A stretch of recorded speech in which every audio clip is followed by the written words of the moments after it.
नमस्कार दोस्तों, मैं जीत कुमार राउज आईएएस के डीएनएस हिंदी प्रोग्राम में आप सभी का स्वागत करता हूं। आज हम 28 नवंबर 2023 के जितने भी महत्वपूर्ण आर्टिकल्स हैं, चाहे वो आपके द हिंदू में हो और चाहे इंडियन एक्सप्रेस में, एक एक करके हम डिस्कस करेंगे इन आर्टिकल्स को। ठीक है, तो चलिए देख लेते हैं कौन कौन से आर्टिकल आज हमें डिस्कस करने। तो बेसिकली आज हम 3 आर्टिकल डिस्कस करेंगे। कौन कौन से आर्टिकल होंगे? एक तो अंतरराष्ट्रीय श्रम संगठन से रिलेटेड एक आर्टिकल है जो कि आपको द हिंदू के पेज नंबर 12 पर देखने को मिल जाएगा। एक आर्टिकल जो हमें डिस्कस करना है वो जेम्स वेब टेलीस्कोप के बारे में, जो द हिंदू के साइंस पेज पर आपको देखने को मिल जाएगा।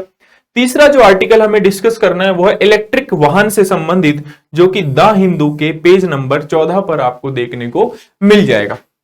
तीनों के तीनों आर्टिकल अगेन प्रीलिम्स प्रारंभिक परीक्षा के लिए महत्वपूर्ण है। साथ ही में इलेक्ट्रिक वाहन से रिलेटेड जो आर्टिकल है इसको हम मेंस के हिसाब से डिस्कस करेंगे। ठीक है, तो चलिए बात करते हैं एक एक आर्टिकल की, या एक एक आर्टिकल पर चर्चा करते हैं। तो सबसे पहला आर्टिकल है अंतरराष्ट्रीय श्रम संगठन। तो आर्टिकल का कंटेक्स्ट क्या है वो समझिए। सबसे पहले आर्टिकल साफ साफ कहता है यहां पर कि nearly 30 lakh worker die every year globally owing to work related accidents and disease, says new report prepared by ILO। तो ILO की जो एक नई रिपोर्ट है वो ये बताती है कि भैया 30 लाख जो वर्कर है ग्लोबली हर साल एक्सीडेंट और डिसीज की वजह से मर जाते हैं। ठीक है, तो ये बहुत सारी चीजें यहां पर बताई गई हैं कि वर्कर्स की कंडीशन वगैरह, ये सारी चीजें बताई गई। साथ में ILO की कन्वेंशंस के बारे में, ठीक है, कन्वेंशंस के बारे में यहां पर बताया हुआ है। तो इस आर्टिकल को स्पेशली प्रीलिम्स के केस के लिए आप रिलेट कर सकते हैं। और यहां से अगेन कन्वेंशन से पहले सन 2018 में क्वेश्चन ऑलरेडी पूछा हुआ है और दोबारा से पूछे जाने की फिर से संभावना है। क्वेश्चन क्या था कि अंतरराष्ट्रीय श्रम संगठन यानी कि ILO के 138 एवं 182 अभिसमय यानी कि कन्वेंशन किससे संबंधित हैं। तो ABCD करके इसका ऑप्शन दिया हुआ था। अगर आपको ये ऑप्शन के बारे में पता है तो कमेंट बॉक्स में आप इसका उत्तर दे सकते हैं। ये PY की प्रीवियस ईयर क्वेश्चन है 2018 का UPSC CSC का। ठीक है, तो इस लिहाज से मतलब एक तो कंटेक्स्ट कि 30 लाख लोगों की डेथ हो जाती है हर साल, एक तो वो कंटेक्स्ट है। साथ में ILO की कन्वेंशंस, ठीक है, साथ में ILO के बारे में हमें पता होना चाहिए और डिटेल से पता होना चाहिए। मतलब आज के बाद अगर जैसे आप ILO के बारे में यहां पढ़ लेते हैं तो फिर आपको दोबारा ILO को बस रिवाइज करने की जरूरत है। और साथ में कॉपी पेन या फिर A4 साइज के पेपर लेके बैठा करिए, PDF के अलावा भी, क्योंकि PDF कब तक इकट्ठा करोगे। टॉपिक भी लिखते जाइएगा और साथ साथ उसके छोटे छोटे नोट्स भी बनाते जाइएगा ताकि रिवीजन में आपको आसानी रहे। चलिए बिना किसी देरी के शुरू करते हैं ILO के बारे में। ठीक है, तो ILO के बारे में जो जानकारी है उसको इकट्ठा करते हैं। सबसे पहले कि ILO बेसिकली बना कैसे, संगठन में आया कैसे। तो अंतरराष्ट्रीय जो श्रम संगठन है, तो 1919 में पहली बार श्रम आयोग ने ILO के संविधान को तैयार किया था। फिर अंतरराष्ट्रीय जो श्रम संगठन है उसका जो गठन है वो हुआ था 1922 में, इसकी स्थापना हो गई थी। और एक बात यहां पर मैं मेंशन कर दूं कि भारत अंतरराष्ट्रीय श्रम संगठन का संस्थापक देश है। ठीक है, इस लिहाज से यह संगठन और ज्यादा महत्वपूर्ण हो जाता है। ठीक है, तो भारत अंतरराष्ट्रीय श्रम संगठन का संस्थापक देश है। कब बना? 1922 में बना। ठीक है, ये पॉइंट्स नोट करते जाइए। साथ ही में अंतरराष्ट्रीय श्रम संगठन जो है वो यूनाइटेड नेशन, संयुक्त राष्ट्र की जो विशेष एजेंसियां हैं, टोटल 15 एजेंसियां हैं। यूनाइटेड नेशन की जो विशेष एजेंसियां हैं, टोटल कितनी है? 15 एजेंसियां हैं। उनमें से एक एजेंसी है अंतरराष्ट्रीय श्रम संगठन। ठीक है, तो 1946 में संयुक्त राष्ट्र की एक विशेष एजेंसी बनी आपकी ILO या अंतरराष्ट्रीय श्रम संगठन, और स्थापना इसकी हुई 1922 में। चलिए कितने स्तर पर यह काम करता है अब हमें यह भी पता होना चाहिए कि भैया ILO आपका जो है अंतरराष्ट्रीय श्रम संगठन जो है वो कितने स्तर पर काम करता है। देखिए इसकी जो अगर हम संगठनात्मक संरचना देखें तो ये त्रिस्तरीय है। कैसी है? त्रिस्तरीय है। तो आपको ये स्तर पता हो ना हो, लेकिन आपको एटलीस्ट एक बेसिक जानकारी ये पता होनी चाहिए कि ये त्रिस्तरीय संगठन है या त्रिस्तरीय लेवल पर, स्तर पर काम करता है। ठीक है, क्योंकि जब भी आपसे पूछेगा बेसिक सवाल ही पूछेगा, है ना। जैसे अब किसी संगठन के बारे में पूछेगा तो बहुत बेसिक बेसिक चीजें वो पूछता है। तो आपको चलिए इसके बारे में अगर थोड़ी बहुत जानकारी नहीं है तो चलिए दोबारा सीख लीजिएगा, लेकिन आपको यह पता होना चाहिए कि ये जो संगठनात्मक संरचना है कितने स्तर पर काम करती है। 3 स्तर पर काम करती है। कौन कौन से स्तर है? पहला स्तर है अंतरराष्ट्रीय श्रम सम्मेलन। तो यहां पर इसकी जितनी भी नीतियां हैं अंतरराष्ट्रीय स्तर पर, अंतरराष्ट्रीय श्रम संगठन की नीतियां हैं, उन नीतियों का निर्धारण होता है इस पर। ठीक है।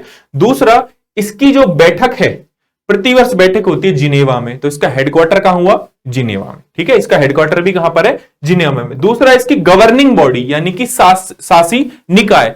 इसका जो शासी निकाय है वो क्या करता है? जितने भी पॉलिसीज डिसीजन मेकिंग होते हैं या नीतिगत निर्णय होते हैं, सारे के सारे नीतिगत निर्णय कौन लेता है? आपका शासी निकाय या गवर्निंग बॉडी। और वर्ष में इसकी कितनी बार बैठक होती है? 3 बार बैठक होती है। आई होप आप नोट करते हुए जा रहे हैं, और साथ में इसका पीडीएफ आपको मिलेगा ही। अगर हम बात करें अंतरराष्ट्रीय श्रम कार्यालय की, तो एक स्थायी सचिवालय की तरह काम करता है। स्थायी सचिवालय की तरह यह काम करता है। ठीक है, और सभी चीजों का, सभी नीतिगत निर्णयों का, ठीक है, ये क्या है? आपका अंतरराष्ट्रीय श्रम कार्यालय केंद्र है। ठीक है, तो सभी गतिविधियों का केंद्र है अंतरराष्ट्रीय श्रम कार्यालय, एक स्थायी सचिवालय की तरह काम करता है। आईएलओ, अगेन मैं दोबारा बता देता हूं, अंतरराष्ट्रीय श्रम संगठन 3 स्तर पर काम करता है। पहला स्तर आपका अंतरराष्ट्रीय श्रम सम्मेलन, शासी निकाय, अंतरराष्ट्रीय श्रम कार्यालय। श्रम सम्मेलन प्रतिवर्ष में एक ही बार बैठक होगी, प्रतिवर्ष इसकी बैठक होगी जनेवा में। जितने भी नीति निर्धारण है वो सारे के सारे यहां पर होंगे। शासी निकाय में नीतिगत निर्णय जितने भी हैं वो सारे के सारे यहां पर लिए जाएंगे, और एक ही सचिवालय की तरह काम करेगा और त्रिस्तरीय लेवल पर काम करेगा। चलिए और जानते हैं अंतरराष्ट्रीय श्रम संगठन के बारे में। तो अंतरराष्ट्रीय श्रम संगठन के कुछ उद्देश्य भी होंगे, क्या क्या उद्देश्य हैं वो? ठीक है, तो कार्यस्थल पर मानकों और मौलिक सिद्धांत और अधिकारों को बढ़ावा देना, उन्हें साकार करना, महिला पुरुषों के लिए समुचित रोजगार सुनिश्चित करने के अधिक अवसर पैदा करना, और सभी के लिए सामाजिक सुरक्षा, ठीक है, सभी श्रमिकों के लिए सामाजिक सुरक्षा की कवरेज और प्रभावशीलता को बढ़ाना। तो ये जितने भी आदर्शवादी जो बड़ी बड़ी चीजें हैं, ये सब इसके क्या है? उद्देश्य है। ठीक है, और स्पेशली किससे? श्रमिकों से रिलेटेड, श्रमिकों से संबंधित। चलिए फिर उसके बाद हमें इसकी कुछ कन्वेंशन के बारे में पता होना चाहिए। टोटल इसकी 8 अभिसमय है, जो कि आपके यूपीएससी के पेपर में भी लिखा हुआ था। अभिसमय या कन्वेंशन है। तो कन्वेंशन क्या है कि आपको आसानी से याद रह जाएगी। तो कौन कौन सी कन्वेंशन है देख लीजिए। एक तो 29, 105, 100, 111, 182, 138, 87 और 98। अब आप कहेंगे कि सर ये सारी की सारी कन्वेंशन क्या हमें याद करनी पड़ेंगी? भाई बार बार थोड़ा रिवीजन करोगे तो एक बार इनको जरूर देखना। क्यों? क्योंकि पूछा हुआ है पर्टिकुलरली कि भैया ये जो कन्वेंशन है ये इनमें से किससे रिलेटेड है। आपको कंटेक्स्ट दे देगा आईएलओ का, अंतरराष्ट्रीय श्रम संगठन का, लेकिन आपको एटलीस्ट ये तो पता होना चाहिए कि ये कन्वेंशन किससे रिलेटेड है। जैसे जो क्वेश्चन पूछा हुआ था उसमें साफ साफ यहां पर आपसे पूछा हुआ है कि ये जो संगठन, ये जो 2018 में जो क्वेश्चन पूछा है यहां पर साफ साफ पूछा है कि देखिए यहां पर आईएलओ का आपको कंटेक्स्ट बता दिया गया है, लेकिन आपसे पूछा है कि 138 और 182 इनमें से किससे संबंधित है। ठीक है, तो अगर ये नहीं पता होगा तो फिर कैसे काम चलेगा? ठीक है, तो अगर 138 और 182 देखें तो न्यूनतम आयु कन्वेंशन और बाल श्रम से रिलेटेड है, तो उसका उत्तर क्या हो जाएगा? ए, बाल श्रम से रिलेटेड है। ठीक, तो जबरन श्रम कन्वेंशन 29, जबरन श्रम कन्वेंशन का उन्मूलन 105। तो ऐसा हो सकता है भविष्य में, ऐसी संभावना है कि कन्वेंशन नंबर 29 और 105 को दोबारा से पूछ ले। और क्या पूछ ले? जबरन श्रम कन्वेंशन या जबरन श्रम कन्वेंशन का उन्मूलन, कि जो कन्वेंशन 29 है और 105 है इनमें से किससे संबंधित है। ठीक है, तो जबरन श्रम वहां पर शायद आंसर दिया हो और ऐसा शायद आपसे क्वेश्चन पूछ ले। समान परिश्रमिक कन्वेंशन 100 है, भेदभाव कन्वेंशन, न्यूनतम आयु कन्वेंशन ये मैंने बता दिया है, और ये 7th और 8 संघ की स्वतंत्र और संगठित सम्मेलन के अधिकार का संरक्षण, संगठन और सामूहिक सौदेबाजी सम्मेलन का अधिकार। अब देखिए टोटल इन 8 अभिसमय में से या फिर 8 मुख्य कन्वेंशन में से टोटल 6 को भारत क्या कर चुका है, भारत मतलब 6 को रेक्टिफाई कर चुका है, सिग्नेटरी है, ठीक है, 2 को नहीं किया हुआ है। वो 6 कौन कौन सी हैं? अगर 1 to 6 को देखेंगे तो ये वो 6 हैं, मतलब 29, 105, 100, 111 और 138 और 182, इनको भारत क्या कर चुका है, इन कन्वेंशन को साइन कर चुका है। तो ऐसा भी क्वेश्चन बन सकता है भविष्य में कि कौन से कन्वेंशन को इंडिया ने अभी तक साइन नहीं किया है, तो भैया आपके पास कन्वेंशन नंबर 87 और कन्वेंशन नंबर 98, मतलब 87 और 98 को अभी तक साइन नहीं करा इंडिया ने, बल्कि 6 को कर दिया है। देखिए हालांकि ये जो कन्वेंशन होती हैं, जैसे साइन आपने कर दिए कन्वेंशन, तो आप पर ये बाध्यकारी नहीं होती है, लेकिन आपने साइन करके उसको रेक्टिफाई कर दिया, तो ये जो कन्वेंशन है वो कानूनी रूप से आप पर बाध्यकारी हो जाएंगी। तो ये डिफरेंस थोड़ा सा याद रखना कि अगर कन्वेंशन की आपने पुष्टि कर दी, ठीक है, पुष्टि करने के बाद अभिसमय या कन्वेंशन कानूनी रूप से क्या हो जाती है, बाध्यकारी हो जाती है। ठीक है, इस पॉइंट को आप नोट कर लीजिए। ठीक, चलिए आगे बढ़ते हैं। अब आपके लिए एक अभ्यास प्रश्न दिए देते हैं। ठीक है, अभ्यास प्रश्न 2023 के पैटर्न पर जो भी चेंज हुआ उसके अकॉर्डिंग। तो अंतरराष्ट्रीय श्रम संगठन यानी कि आईएलओ से संबंध में निम्नलिखित कथनों पर विचार कीजिए। भारत इसका संस्थापक सदस्य है। भारत ने आईएलओ की सभी प्रमुख 8 कन्वेंशनों की पुष्टि कर दी है। अंतरराष्ट्रीय श्रम कार्यालय अंतरराष्ट्रीय श्रम संगठन का अस्थायी सचिवालय है। अंतरराष्ट्रीय श्रम संगठन के शासी निकाय गवर्निंग बॉडी की बैठक साल में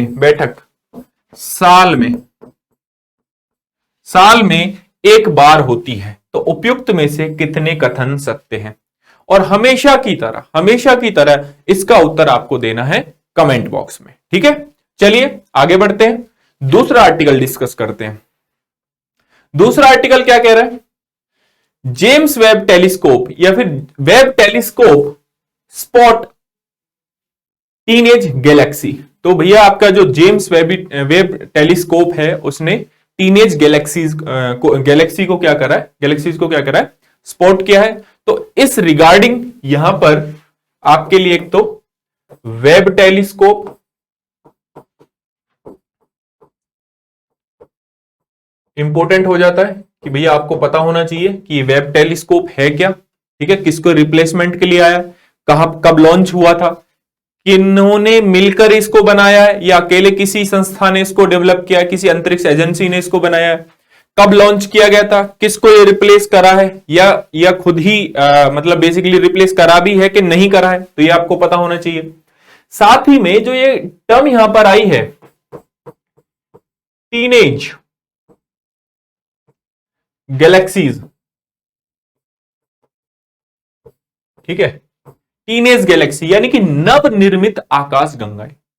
हिंदी में इसका अर्थ है नवनिर्मित आकाश गंगाएं, जबकि जेम्स वेब टेलीस्कोप को हिंदी में जेम्स वेब टेलीस्कोप ही कहते हैं। ठीक है, तो नवनिर्मित आकाश गंगाएं है क्या, और इस जेम्स वेब टेलीस्कोप के बारे में हमें जानना जरूरी है। क्यों जरूरी है? क्योंकि यूपीएससी प्रीलिम्स में 2012 में ऑलरेडी एक क्वेश्चन ब्रह्मांड से पूछ रखा है। ठीक है, क्वेश्चन क्या था? वैज्ञानिक निम्नलिखित में से किन परिघटनाओं को ब्रह्मांड के निरंतर विस्तार के साक्ष्य के रूप में उद्धृत करते हैं। ठीक है, तो ये बहुत ब्रह्मांड के निरंतर विस्तार के साक्ष्य के रूप में उद्धृत करते हैं या रखते हैं। तो ये आपको ऑप्शन दिए हुए थे और ये आपको यहां पर ABCD ऑप्शन दिए हुए हैं, तो आपको चुनना था सही उत्तर। तो अगेन अगर आपको इसका सही उत्तर पता है दोबारा से आप कमेंट बॉक्स में इसका आंसर दे सकते हैं। इसके अलावा अब हम बात करेंगे सबसे पहले नवनिर्मित आकाशगंगाओं की। तो सबसे पहले पता होना चाहिए नवनिर्मित आकाशगंगाएं कौन सी है। क्या आपको यह पता है कि हम कौन सी गैलेक्सी में रह रहे हैं, हम कौन सी आकाशगंगा में रह रहे हैं? तो सबसे पहले कमेंट बॉक्स में यह बताना है कि हम किस आकाशगंगा में रह रहे हैं। दूसरा, अगर आप इस वीडियो को लगातार देख रहे हैं तो दूसरा क्वेश्चन फिर से आपके लिए एक कि हमारे जो गैलेक्सी है उसके सबसे नजदीकी गैलेक्सी कौन सी है। तो दो क्वेश्चन फिर से आपको कमेंट बॉक्स में बताने हैं।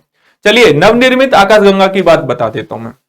हमारी जो आकाशगंगा है उस आकाशगंगा से भी पहले की बनी हुई आकाशगंगा है। जब आपका बिग बैंग, जो बिग बैंग थ्योरी आपने देखी होगी, या बिग बैंग जो महाविस्फोट हुआ उसके 2 से 3 अरब वर्ष के बाद ही इनका निर्माण हुआ था।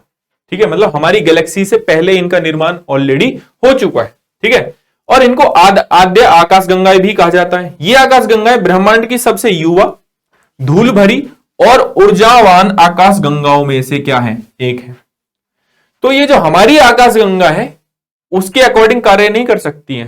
ठीक है, उसके अकॉर्डिंग कार्य नहीं कर सकती है। तो वे बेसिकली नवनिर्मित आकाशगंगाएं हैं जिनका विकास स्टार्टिंग में हुआ था। आद्य आकाशगंगा भी इनको कहा जाता है और ये आकाशगंगाएं सबसे युवा और धूल भरी और सबसे ऊर्जावान आकाशगंगाओं में से एक है। इसके अलावा आपको पता होना चाहिए जेम्स वेब स्पेस टेलीस्कोप के बारे में। देखिए, जेम्स वेब स्पेस टेलीस्कोप के बारे में अगर मैं बात करूं तो सबसे पहले ये रिप्लेस करा, मतलब लॉन्च कब हुआ, दिसंबर 2021 में इसको लॉन्च किया गया और इसने रिप्लेस करा था हबल टेलीस्कोप को। आपने हबल टेलीस्कोप का नाम बहुत बार सुना होगा, बहुत बार आपने न्यूज में देखा होगा। ठीक है, इसके अलावा इसको जेम्स वेब टेलीस्कोप को नासा, यूरोपियन स्पेस एजेंसी और कनाडाई स्पेस एजेंसी, इन तीनों ने मिलकर, NASA, European space agency plus कनाडाई स्पेस एजेंसी, इन तीनों ने मिलकर डेवलप किया है किसको, जेम्स वेब टेलीस्कोप को। कब लॉन्च हुआ, दिसंबर 2021 में। साथ ही में इसको रखा कहां गया है, लैग्रेंज पॉइंट 2 पर, लैग्रेंज बिंदु 2 पर इसको स्थापित किया गया है। और इसकी एक खास बात यह है, अब तक का सबसे बड़ा और सबसे शक्तिशाली इंफ्रारेड स्पेस टेलीस्कोप है। अब तक का सबसे बड़ा और सबसे शक्तिशाली इंफ्रारेड स्पेस टेलीस्कोप है। तो भैया ये एक पॉइंट ये भी समझना है यहां पर कि ये लैग्रेंज बिंदु 2 है क्या, या फिर लैग्रेंज बिंदु है क्या। चलिए लैग्रेंज बिंदु को मैं आपको समझा देता हूं।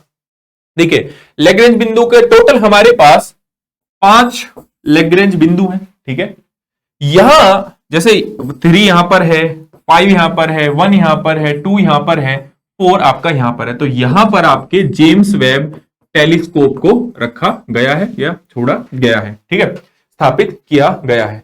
अब ये लैग्रेंज पॉइंट होते क्या है, लैग्रेंज बिंदु होते क्या है। देखिए यहां पर अगर हम कंपैरिजन करें, जैसे ये आप सन है, ये आपका अर्थ है। ठीक है, तो लैग्रेंज बिंदु वो बिंदु होता है जहां पर अर्थ, पृथ्वी और सूर्य के जो गुरुत्वाकर्षण बल हैं वो एक दूसरे के क्या हो जाते हैं, बराबर हो जाते हैं। मतलब जो आपका टेलीस्कोप, सैटेलाइट आप जो यहां पर रखते हो वो हमेशा स्थिर रहता है। तो यहां पर गुरुत्वाकर्षण बल क्या हो जाते हैं, न्यूट्रल हो जाते हैं, एक दूसरे के बराबर हो जाते हैं। ठीक है, तो ये हो गया आपका लैग्रेंज बिंदु के बारे में। चलिए, कुछ उद्देश्य भी होंगे फिर इस जेम्स वेब टेलीस्कोप के, कुछ उद्देश्य भी होंगे।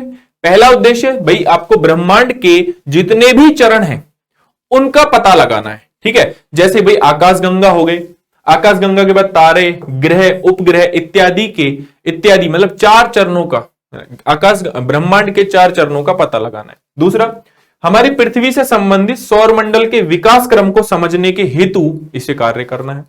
इसके अलावा क्या ब्रह्मांड में कहीं और भी जीवन संभव है। ठीक है, जीवन की, विकास की कहीं और भी संभावना है हमारे सौर मंडल से परे। ठीक है, इसका पता लगाना है इसको, ठीक है। तो ये इसके क्या है, कुछ उद्देश्य है। इसके अलावा हम बात करें जेम्स वेब टेलीस्कोप की, तो ये सारे के सारे पॉइंट मिलके James Webb telescope, Lagrange point और इसके अलावा जो आपका नवनिर्मित आकाशगंगा है उनको पूरा करते हैं, और उसी के बेसिस पर आपको दिया गया एक अभ्यास प्रश्न, ठीक है। तो सबसे पहले मैं हमेशा की तरह क्या बोलता हूं, सबसे पहले ये देखो कि सत्य पूछा है या असत्य है, तो सत्य पूछा है, ठीक है। जेम्स वेब स्पेस टेलीस्कोप से संबंधित निम्नलिखित कथनों पर विचार कीजिए। अब तक का यह सबसे बड़ा, सबसे शक्तिशाली इंफ्रारेड स्पेस टेलीस्कोप है, बिल्कुल सही है। यही मैंने डिस्कस किया था कि जो जेम्स वेब टेलीस्कोप है अभी तक का सबसे बड़ा और सबसे इंफ्रारेड वाला सबसे बड़ा टेलीस्कोप है, शक्तिशाली टेलीस्कोप है। इसे अमेरिकी अंतरिक्ष एजेंसी नासा और भारतीय अंतरिक्ष एजेंसी इसरो के द्वारा संयुक्त रूप से विकसित किया गया है, बिल्कुल गलत है, क्योंकि मैंने क्या बताया, इसको यूरोपियन स्पेस एजेंसी, नासा और कैनेडियन स्पेस एजेंसी, इन तीनों के द्वारा निर्मित किया गया या इसका निर्माण किया गया। तो ये वाला ऑप्शन क्या हो जाता है, गलत हो जाता है, ठीक है। इसके द्वारा आद्य आकाशगंगाओं को प्रतिबिंब की, अभी इसके द्वारा आद्य आकाशगंगा को प्रतिबिंब किया गया है। तो अभी हाल ही का न्यूज का कंटेक्स्ट ही यही है, ठीक है।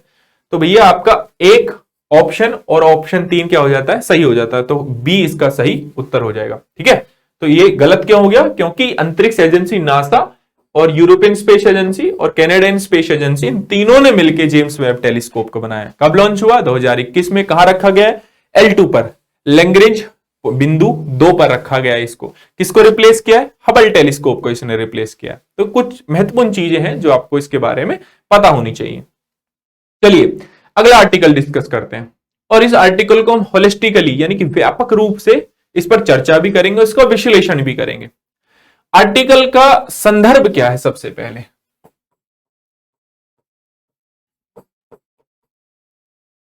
ईवी यानी कि electric vehicle to account for 11 to 13% of new buses sale by 2025 ICRA। तो ICRA क्रेडिट रेटिंग एजेंसी है, जो ये इस आर्टिकल में कहती है कि टोटल जो बसेस हैं आपका, उस बसेस में से भी जितने भी बसेस चल रही है उसमें से 11 से 13%, दो फिजिकल ईयर जो आपका वित्तीय वर्ष 2025 तक, उसमें जो आपका योगदान है वो 11 से 13 इलेक्ट्रिक व्हीकल, जो इलेक्ट्रिक बसेस हैं वो 11 से 13% हो जाएंगे। फिर उसके बाद आर्टिकल में बात की गई है फेम स्कीम की। यहां पर देखेंगे आप, faster adoption and manufacturing of hybrid and electric vehicle, fame scheme की यहां पर बात की गई है, और फेम 2 की यहां पर बात की गई है। तो यहां पर हमें अगेन ये आर्टिकल इंपोर्टेंट हो जाता है इलेक्ट्रिक व्हीकल से रिलेटेड, मतलब होलिस्टिकली व्यापक रूप से। आज ही अगर आर्टिकल यहां से आप सीख लें इलेक्ट्रिक व्हीकल का, तो बाद में बस आपको रिवाइज ही करना पड़े, उसके बाद आपको कहीं इधर उधर से चीजें देखने की आवश्यकता ना पड़े। जैसे इस आर्टिकल में हम मेंशन करेंगे कि भैया इलेक्ट्रिक व्हीकल होते क्या है, ठीक है। सबसे पहले तो यही पता होना चाहिए कि इलेक्ट्रिक व्हीकल क्या होते हैं। इलेक्ट्रिक व्हीकल के कुछ प्रकार भी होंगे, ठीक है। इलेक्ट्रिक व्हीकल का कुछ महत्व भी होगा, सिग्निफिकेंस भी होगा, महत्व का कुछ कारण होगा, इन कारणों से इसको इतनी ज्यादा इंपॉर्टेंस है, उसको भी हम डिस्कस करेंगे। किस प्रकार के ये लाभ दे सकते हैं, जैसे एक तो इन्वायरमेंट तरीके से, एक इकोनॉमी मतलब पर्यावरण तरीके से, और अर्थव्यवस्था में किस प्रकार से अपना योगदान दे सकते हैं। साथ ही में इसके कुछ इश्यूज या फिर इसमें कुछ चुनौतियां भी होंगी, और सरकार की कुछ पहले या सरकारी कुछ कदम भी होंगे, और आगे की राह क्या हो। तो सारी की सारी चीजों को हम इस इलेक्ट्रिक व्हीकल का जो एक आर्टिकल है उसमें डिस्कस करेंगे। आप इस आर्टिकल को GS3 के इकोनॉमी वाले सेक्शन से जोड़ सकते हैं, साथ ही इन्वायरमेंट वाले सेक्शन से भी जोड़ सकते हैं, क्योंकि जब भी यूपीएससी क्वेश्चन पूछेगा मेंस में इससे रिलेटेड, तो मात्र इसका इकोनॉमिक पर्सपेक्टिव नहीं पूछेगा, इसमें इन्वायरमेंट और इकोनॉमिक पर्सपेक्टिव दोनों को मिक्स करके पूछेगा। ठीक है, मतलब ऐसी संभावना है। क्यों? क्योंकि इसका रोल कहीं ना कहीं इन्वायरमेंट में भी है और इकोनॉमी में तो है ही। ठीक है, तो इंपॉर्टेंट क्यों है अगेन ये आर्टिकल? इसलिए है क्योंकि 2019 में परिवहन क्षेत्र से क्वेश्चन पूछा हुआ है कि दक्ष और किफायती अफोर्डेबल शहरी सार्वजनिक परिवहन किस प्रकार भारत के द्रुत आर्थिक विकास की कुंजी है। तो 2019 में क्वेश्चन पूछा हुआ है मेंस में। चलिए आगे बढ़ते हैं। सबसे पहले हम बात करेंगे, इससे भी पहले टाइप्स ऑफ जो आपके इलेक्ट्रिक व्हीकल है, उससे पहले बात करेंगे कि इलेक्ट्रिक व्हीकल होता क्या है। ठीक है, तो इलेक्ट्रिक जो वाहन है आपका, वो अपने प्रणोदन के लिए, है ना, प्रणोदन यानी कि प्रपल्सन। ठीक है, प्रणोदन के लिए ऐसे वाहन जो अपने प्रणोदन के लिए एक या एक से अधिक इलेक्ट्रिक मोटर का प्रयोग करते हैं। ठीक है भाई, इलेक्ट्रिक वाहन क्या है आपके कि अपने प्रणोदन के लिए एक या एक से अधिक इलेक्ट्रिक मोटर का अगर प्रयोग करें तो आपके क्या है, इलेक्ट्रिक वाहन है। ठीक है, अब इलेक्ट्रिक वाहन के कुछ प्रकार भी होंगे, तो टोटल हमें 4 टाइप के इलेक्ट्रिक वाहन देखने को मिलते हैं, जिसमें से एक आपका हाइड्रोजन फ्यूल बेस्ड भी है। ठीक है, कौन कौन से हैं? पहला है आपका HEV, BEVS, FCVS, PHEV। तो चलिए एक एक करके इनको देखते हैं। ठीक है, एक आपका हाइब्रिड इलेक्ट्रिक व्हीकल, उससे पहले नॉर्मल इलेक्ट्रिक व्हीकल को देखते हैं कि बैटरी इलेक्ट्रिक वाहन कौन कौन से होते हैं। ठीक है, देखो बैटरी इलेक्ट्रिक वाहन टोटली जो उनके ऑपरेशन है टोटली किस पर चलता है? आपका किस पर चलता है? टोटली बैटरीज पर चलता है। जैसे आपने नेक्सॉन देखी है, नेक्सॉन जो ईवी है किस पर ऑपरेट होती है? बैटरीज पर ही तो ऑपरेट होती है। आपने कुछ ऑटोज देखे हैं, ऑटो ये किस पर ऑपरेट होते हैं? पूरी तरीके से बैटरी पर ऑपरेट होते हैं। ठीक है, दूसरा टाइप का जो इलेक्ट्रिक व्हीकल होता है वो होता है आपका हाइब्रिड इलेक्ट्रिक वाहन। आजकल इनकी संख्या भी धीरे धीरे बढ़ती जा रही है। टोयोटा नाम की जैसे कंपनी है तो बहुत सारे हाइब्रिड इलेक्ट्रिक वाहन वो लेके आई है। इसमें क्या होता है कि फ्यूल जो है, पारंपरिक जो फ्यूल है या ईंधन है, जैसे आपका डीजल पेट्रोल, वो भी यूज होता है और साथ ही में इसमें बैटरी भी लगी होती है, जो कि क्या करती है कि जब आपकी गाड़ी चलती है तो वो क्या करती है कि फ्यूल और इलेक्ट्रिक जो बैटरीज में से जो ऊर्जा है उसका इस्तेमाल करके क्या करती है, चलती है। ठीक है, तो पहले जब तक चलेगी बैटरी पे चलेगी, फिर उसके बाद ऑटोमेटिकली फ्यूल पर चली जाएगी और फ्यूल से क्या होगा, दोबारा से बैटरी चार्ज होगी जब गाड़ी चलेगी और फिर से ऐसे ऑटोमेटिकली बैटरी फ्यूल उस तरीके से ये चलती है। तो हाइब्रिड इलेक्ट्रिक वाहन क्या है, जो आपके बैटरी पर भी और आपके फ्यूल पर भी, दोनों पर चलने वाले जो वाहन होते हैं वो होते हैं हाइब्रिड इलेक्ट्रिक वाहन। और इसमें जो बैटरी है उसको बाहर से चार्ज नहीं किया जा सकता, ये इंटरनली आंतरिक रूप से ही खुद चार्ज होती रहती है। ठीक, तीसरा टाइप का इलेक्ट्रिकल वाहन जो आपको देखने को मिलेगा वो है प्लग इन हाइब्रिड इलेक्ट्रिकल वाहन। ठीक है, प्लग इन हाइब्रिड इलेक्ट्रिकल वाहन मतलब सिंपल सी बात है, अगेन एक क्या आएगा कि फ्यूल तो ये यूज करेगा ही, ईंधन का तो इस्तेमाल हो ही रहा है, साथ में जो बैटरी है उसको चार्ज किया जा सकता है। ठीक है, चार्जिंग स्टेशन पर, घर पर उसको आराम से चार्ज किया जा सकता है। ठीक है, इसके अलावा हाइड्रोजन बेस्ड होता है ईंधन फ्यूल सेल वाहन। ठीक है, ये किस पर होता है, हाइड्रोजन बेस पर होता है। बेसिकली बाहर से ऑक्सीजन लेता है और हाइड्रोजन का टैंक जो है गाड़ी में ही लगा रहता है, उसका इस्तेमाल करके गाड़ी को चलाता है। ठीक है, तो ये 4 टाइप के इलेक्ट्रिक व्हीकल आपको देखने को मिलते हैं। इसके अलावा अब हम आगे बढ़ते हैं और आगे बात करते हैं, देखिए इसके बाद हम बात करेंगे बेसिकली इलेक्ट्रिक वाहन के महत्व।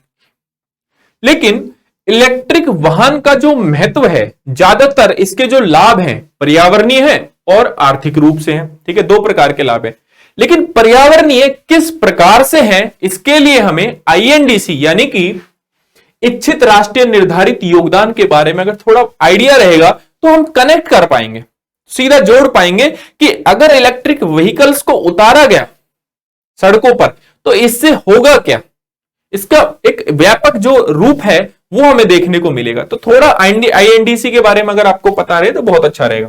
तो आईएनडीसी में 3 से 4 पॉइंट है, ज्यादा कुछ नहीं है, कि 45% जो हमें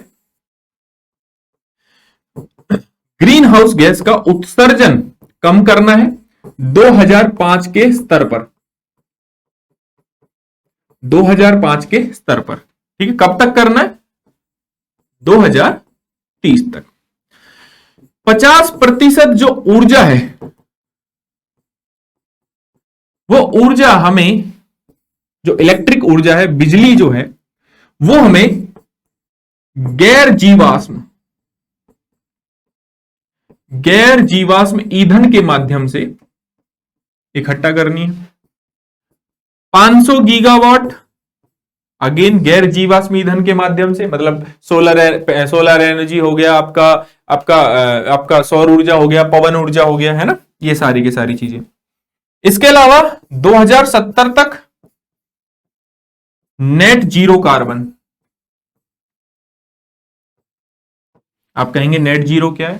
सिंपल सी बात आप समझिए कि भैया एक साइड आपने कार्बन को उत्सर्जित किया, मान लीजिए 100 यूनिट किया, दूसरी ओर कार्बन का भंडारण आपने 100 यूनिट का बना दिया, तो मतलब आपने जितना उत्सर्जन किया उतना ही उसका क्या करा, भंडारण कर दिया। तो ये हो गया आपका नेट जीरो। इसके अलावा 2.5 से 3 बिलियन टन अतिरिक्त कार्बन भंडारण का स्रोत बनाना है। तो ये है आपके आईएनडीसी। ठीक है, अब इसमें इलेक्ट्रिक व्हीकल का बहुत महत्व है। कहीं ना कहीं आईएनडीसी के ये जितने भी गोल हैं हमारे, जो हमें 2030 तक 2070 तक पूरे करने हैं, कहीं ना कहीं इलेक्ट्रिक वाहन जो हैं वो अपना योगदान दे सकते हैं कि इन आईएनडीसी को, मतलब इनमें योगदान के लिए या इन आईएनडीसी को पूरा करने के लिए। ठीक है, अब महत्व अगर हमें समझना है किसका, इलेक्ट्रिक व्हीकल का, तो हमें यहां पर समझना पड़ेगा कि देखिए अगर हम वर्ल्ड एयर क्वालिटी, वायु गुणवत्ता सूचकांक की बात करें तो भारत 8वें स्थान पर है 131 देशों में से, जिसमें से जो दिल्ली है वो टॉप 5 सिटीज में से है, मतलब टॉप 5 पॉल्यूटेड, सबसे ज्यादा प्रदूषण की स्थिति में जो है, जो सिटीज हैं उनमें से दिल्ली एक है। ठीक है, दूसरा अगर हम बात करें परिवहन की, परिवहन में ग्रीन हाउस गैस उत्सर्जन की, तो ये 8% है टोटल, लगभग 8% है। दिल्ली के केस में बात करें तो ये लगभग 30% तक पहुंच जाती है, दिल्ली के केस में अगर हम बात करें। ठीक है, तो एक आईएनडीसी को आप यूज कर सकते हो कि ऐसा अगर गवर्नमेंट करेगी तो इससे हमारे आईएनडीसी तो पूरे होंगे, सस्टेनेबल डेवलपमेंट गोल भी पूरे होंगे, और इसका रिवर्स यूज भी कर सकते हो कि इलेक्ट्रिक व्हीकल के महत्व के आधार पर हम आईएनडीसी के जितने भी हमारे गोल हैं उन गोल्स को अचीव कर सकते हैं, मतलब कहीं ना कहीं उसमें योगदान उनका रहेगा। ठीक है, अगर हम महत्व की बात करें, देखो पर्यावरणीय महत्व की बात करते हैं हम पहले।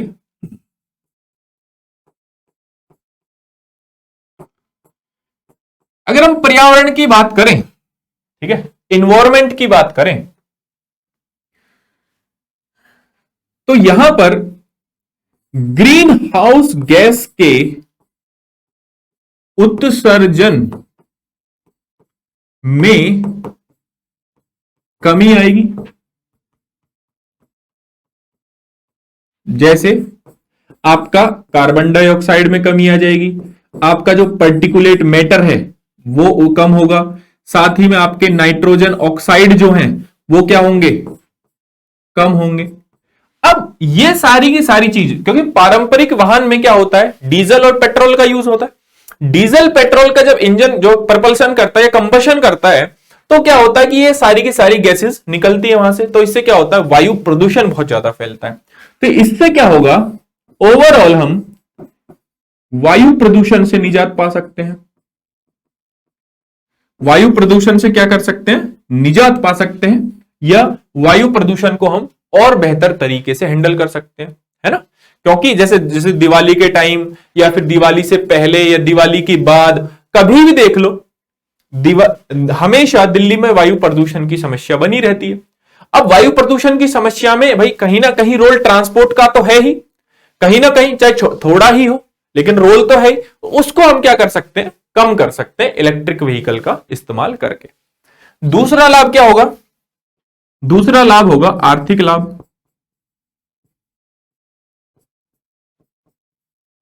ये आर्थिक लाभ क्या होगा, सबसे पहला लाभ तो ये होगा कि भैया आप इलेक्ट्रिक व्हीकल लेके आ रहे हैं, उसके लिए जो अवसंरचना आप इकट्ठा करेंगे, यानी कि इंफ्रास्ट्रक्चर जो आप बनाएंगे, नई प्रौद्योगिकी लेके आएंगे, नई टेक्नोलॉजी लेके आएंगे, तो इससे क्या बनेगा, इससे क्या होगा, रोजगार उत्पन्न होगा। क्या होगा, इससे बहुत ज्यादा मात्रा में आपको रोजगार देखने को मिलेगा।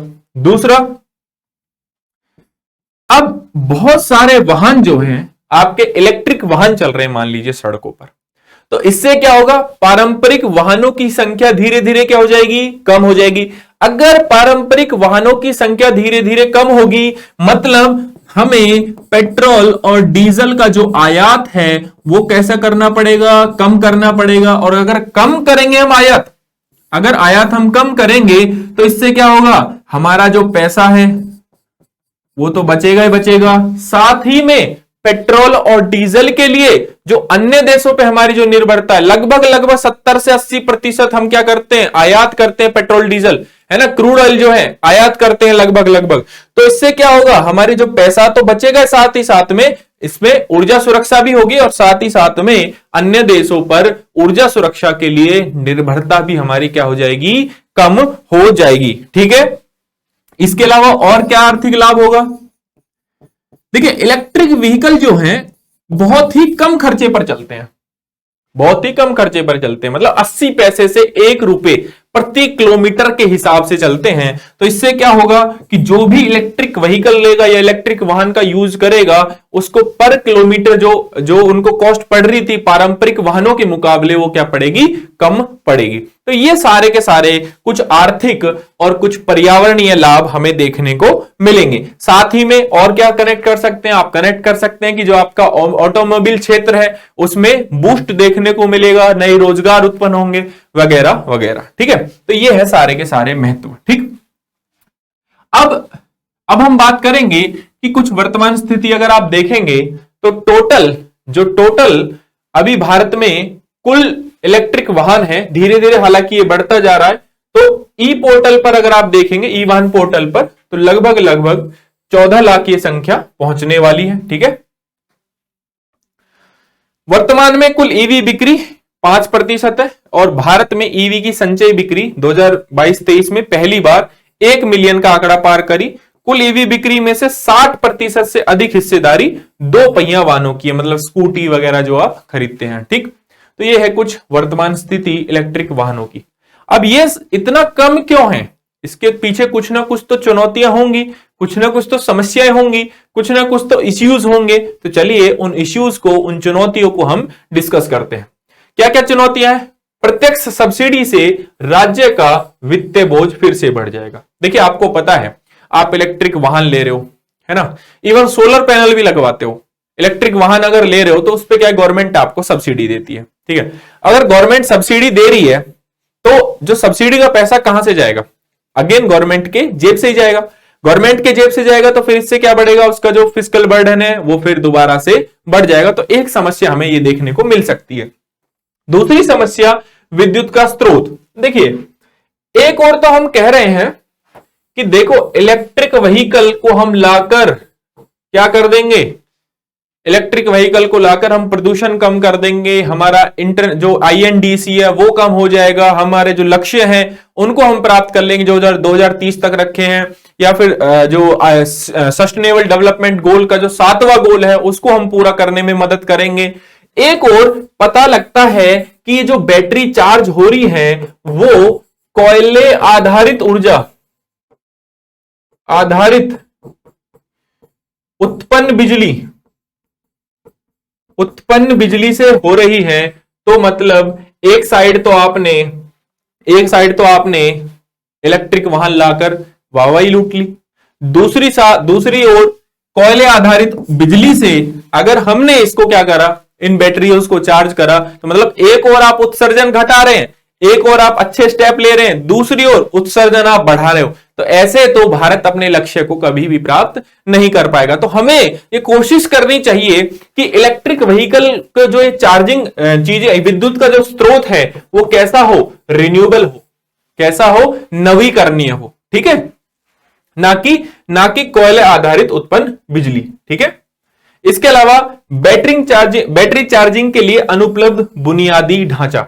अगर आप देखेंगे, देखिए आप ट्रेवल तो लगभग सभी लोग करते होंगे, किसी भी हाईवेज पे जाएंगे तो बहुत दूर तक लगभग एक स्टेशन आपको देखने को मिलेगा। जैसे दिल्ली से अगर आप जयपुर जाएंगे, एक उदाहरण मैं आपको देता हूं, दिल्ली से अगर आप जयपुर जाएंगे तो आजकल तो इलेक्ट्रिक बसेस भी चल रही हैं दिल्ली से जयपुर।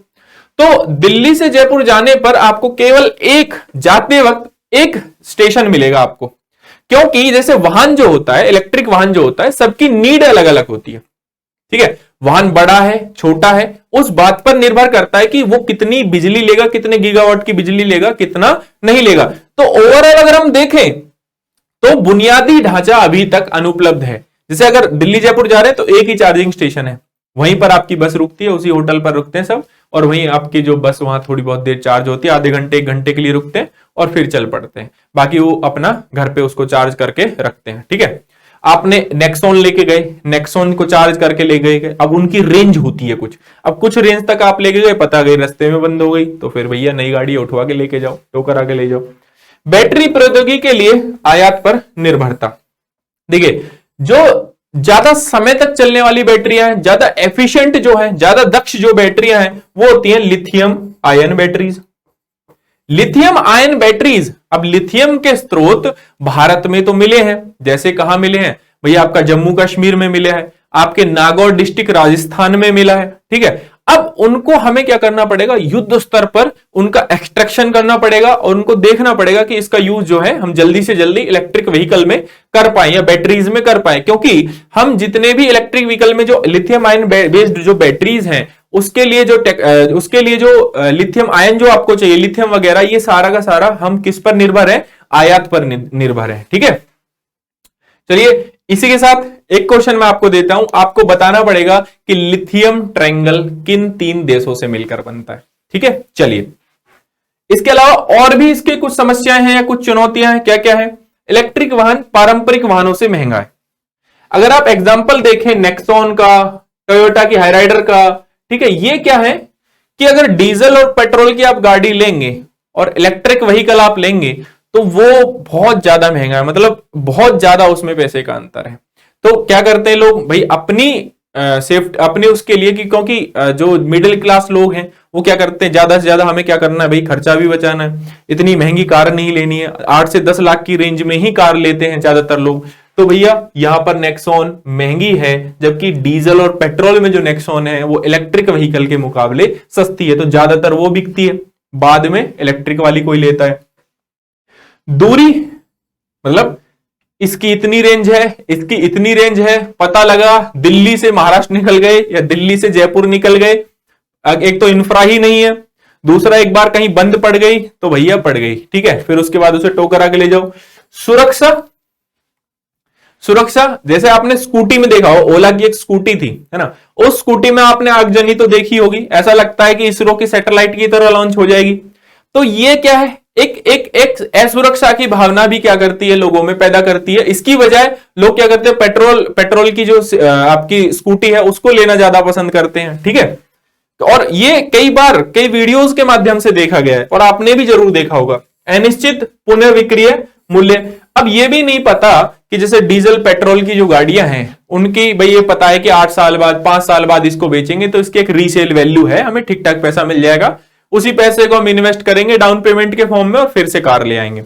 अभी ये पता नहीं है कि इसका मार्केट कैसा है और इसका पुनर्विक्रय मूल्य रीसेल वैल्यू कैसी है। इन आधार पर अभी भी चिंता जाहिर की जा सकती है। देखिए महंगे उपकरण, अब ये महंगे उपकरण कैसे हैं? देखिए मेंटेनेंस सस्ता है ना, सर्विस कॉस्ट वगैरह सर्विस वगैरह इतनी नहीं होती पर मेंटेनेंस सस्ता है, ये है। लेकिन उपकरण बहुत महंगे हैं। कैसे पता लगता है? अगर आप एग्जांपल लेते हैं ऑटो का, आपे का, जो कि किसका है? इलेक्ट्रिक व्हीकल का है। तो उसमें मैं आपको बता दूं कि उसके चार्जिंग की जो गारंटी है वो 1 साल की आती है, चार्जिंग की गारंटी, और बैटरी की गारंटी 1 साल की, और बैटरी की गारंटी 5 साल की, ऐसे आती है। ठीक है, अगर हम चार्जिंग की बात करें कि अगर इसका चार्जर 1 साल बाद खराब हुआ तो लगभग 60 से 65 हजार इसका चार्जर है। 4 से 5 साल बाद आपकी बैटरी खराब हुई तो लाख से ऊपर, लाख रुपए से लगभग लाख रुपए से ऊपर आपकी इसकी बैटरी दोबारा से डलेगी। ठीक है, तो 60 से 65, जो व्यक्ति ऑटो चला रहा है ना, जो व्यक्ति ने ऑटो लिया कि ठीक है भाई हम इलेक्ट्रिक ऑटो लेंगे, इससे हमें फायदा होगा, सीएनजी से सस्ता पड़ेगा, पर किलोमीटर सस्ता चलेगा, तो भैया इसकी जगह उन्होंने देखा कि भाई चार्जर 60-65 हजार रुपए का है और 1 साल में अगर वो खराब हुआ 1 साल के बाद किसी भी वजह से, तो आपको 60 से 65 हजार देखने को मिलेंगे। देखिए तीसरा क्या है, स्पेसिफिकली अगर मैं ऑटो की बात करूं तो इसमें जो टायर स्ट्रक्चर आपको देखने को मिलेगा वो नॉर्मल से ज्यादा देखने को मिल रहा है। तो मतलब मार्केट में इनके उपकरण अभी तक नहीं आए हैं, और नहीं आए हैं तो कहीं ना कहीं, जैसे अगर आप पारंपरिक वाहनों की बात करोगे, डीजल की, पेट्रोल की, हर जगह अवेलेबिलिटी है। मतलब आप जाइए कहीं भी किसी दुकान पे जाइए कि भाई मेरी कार में समस्या तुरंत से ठीक हो जाएगी। यहां अगर महंगे उपकरण भी है, अभी स्किल नहीं है लोगों के पास, ना ही इक्विपमेंट बाहर आए हैं, तो ये भी एक बड़ी समस्या। कहीं अगर ये खराब हो गई तो फिर क्या करेंगे? ठीक है, तो ये सारे के सारे जो है चिंता के कारण हैं। हालांकि ये भी सक्सेस होगा ऐसी बात नहीं है। क्यों?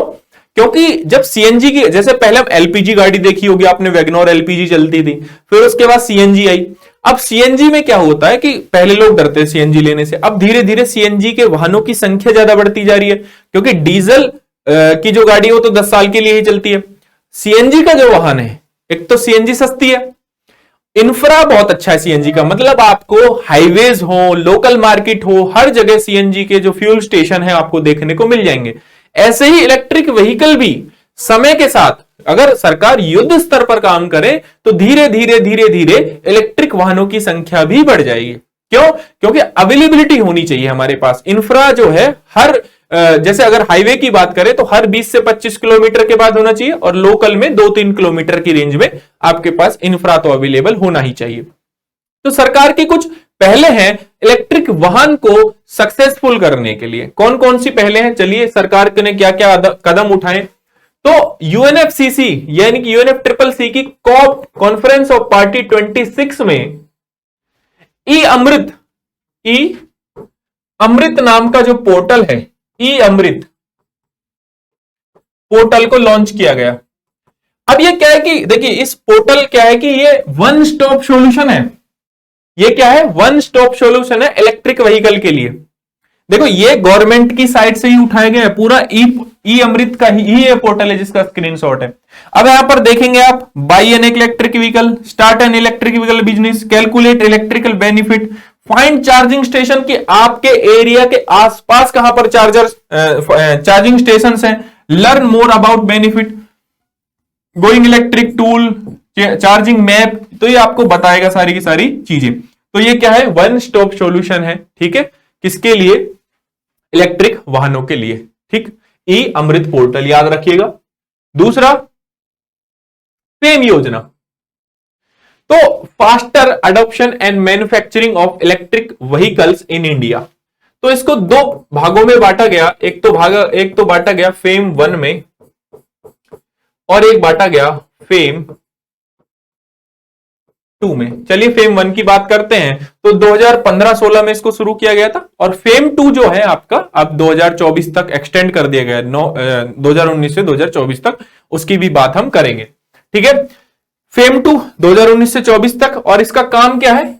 जितने भी इलेक्ट्रिक वाहन के निर्माता हैं और उनके जो खरीदार हैं उनको प्रोत्साहन देना, सब्सिडी देना, ठीक है, तकनीकी विकास करना, इंफ्रास्ट्रक्चर डेवलप करना, ये सब इनके उद्देश्य हैं, ठीक है। और जो ये फेम स्कीम है ये राष्ट्रीय विद्युत गतिशीलता मिशन का ही एक हिस्सा है, ठीक है, किसका, नेशनल इलेक्ट्रिक मोबिलिटी मिशन का ही एक हिस्सा है, ठीक है। तो ये आपको पता होना चाहिए, तो आपसे कभी भी क्या पता प्रीलिम्स में पूछ ले। तो भैया ये 2013 में इसको शुरू किया गया था, ठीक है, और 2013 से 2020 तक के लिए इसमें टारगेट रखे गए थे। क्या टारगेट रखा गया था कि वित्तीय प्रोत्साहन प्रदान करके 2020 तक से साल दर साल हाइब्रिड और इलेक्ट्रिक वाहनों की संख्या 6 से 7 मिलियन बिक्री को हासिल करने का जो लक्ष्य है इस मिशन के तहत रखा गया था, ठीक है। फेम योजना इसी का हिस्सा है। इसके अलावा लक्ष्य 2030 तक भारतीय सड़कों पे कम से कम, ठीक है, 30% या 30% वाहन इलेक्ट्रिक होने चाहिए। तो ईवी 30 ऐसे करके भी कह सकते हैं, या फिर 30 ईवी @30, है ना, इस प्रकार से भी हम इसको कह सकते हैं। इसके अलावा और क्या कदम उठाए सरकार ने, एक आपका विनिर्माण क्षेत्र को बेहतर बनाने के लिए एक स्कीम लॉन्च की गवर्नमेंट ने, PLI scheme, production link initiative. उसमें इलेक्ट्रिक व्हीकल को भी डाला गया है, ठीक है। इलेक्ट्रिक व्हीकल के जो इक्विपमेंट है, जो अवयव हैं, कंपोनेंट हैं, ठीक है, कि निर्माण के प्रोत्साहन के लिए क्या करेगी, आपको योजना के तहत इलेक्ट्रिक वाहन के अवयवों को निर्माण के प्रोत्साहन प्रदान करती है। मतलब जितने भी उसके कंपोनेंट हैं, उसके जो पार्ट्स हैं, उसके निर्माण के लिए प्रोडक्शन लिंक इनिशिएटिव में उसको इंक्लूड किया गया है, ठीक है। सार्वजनिक वाहनों में इलेक्ट्रिक वाहनों के उपयोग को बढ़ावा। अब आप देख रहे होंगे दिल्ली में हो, गुड़गांव में हो, बहुत सारी जगह आपको बहुत सारी जो सरकारी बसेस हैं वो इलेक्ट्रिक बसेस देखने को मिल जाएंगी। तो हम क्या कर सकते हैं कि हम सार्वजनिक वाहनों में तो एटलीस्ट जो है आपका इलेक्ट्रिक व्हीकल का इस्तेमाल कर सकते हैं। साथ ही में मेट्रो एक अच्छा एग्जांपल हो सकता है, ठीक है। उसके बाद 2030 तक ईवी बिक्री का सरकारी लक्ष्य निजी कारों के लिए 30%, कमर्शियल जो है वाणिज्य वाहनों के लिए 70% और 2 पहिया और तिपहिया वाहनों के लिए 80% है। तो सरकार ने अपना लक्ष्य रखा है 2030 तक। देखते हैं ये लक्ष्य कितना पूरा होता है।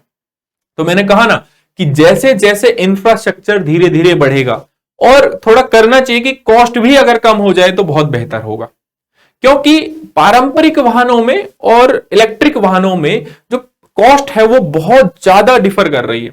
तो अगर ऐसा हो जाए कि भैया कॉस्ट भी अगर थोड़ी कम हो जाए, इंफ्रा अवेलेबल हो जाए, हाईवेज पे अवेलेबल हो जाए, विद इन एरिया 3-4-5 किलोमीटर के एरिया में अवेलेबल हो जाए, तो इससे क्या होगा कि ये जो वाहन है इनकी संख्या धीरे धीरे बढ़ेगी, और इससे क्या होगा कि एक तो वायु प्रदूषण से निजात मिलेगी, दूसरा ध्वनि प्रदूषण से भी निजात मिलेगी। क्योंकि आपने देखे होंगे कि ये व्हीकल कितने साइलेंट होते हैं, बिल्कुल साइड से गुजर जाते हैं तो आपको पता भी नहीं लगता है। तो कहीं ना कहीं इनका बेनिफिट भी है। और अगेन जैसे मैंने शुरू में बात की थी, इसका महत्व इसलिए भी है क्योंकि जो हमारे राष्ट्रीय निर्धारित योगदान है उसमें ये मदद करेगा ही।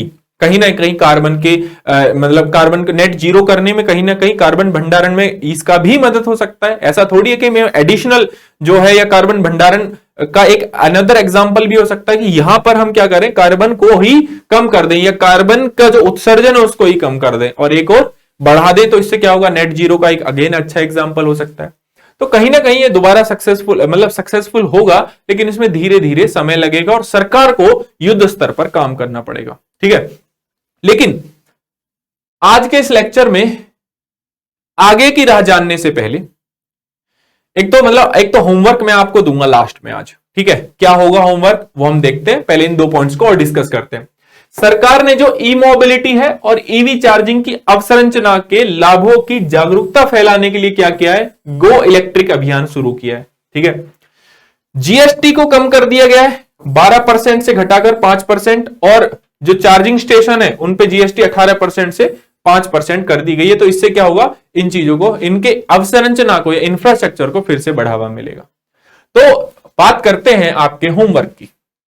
होमवर्क क्या है कि अगर आपने इलेक्ट्रिक व्हीकल का ये सारा का सारा या इलेक्ट्रिक वाहन का ये सारा का सारा लेक्चर देख लिया और सारी की सारी चीजें आपको प्रॉपर तरीके से समझ में आ गई हैं, तो 3 पॉइंट, कोई 4 पॉइंट या 5 पॉइंट आगे की राह से संबंधित आपको कमेंट बॉक्स में लिखने हैं, ठीक है, कि और क्या आगे की राह हो सकती है, और क्या गवर्नमेंट कर सकती है, ठीक है।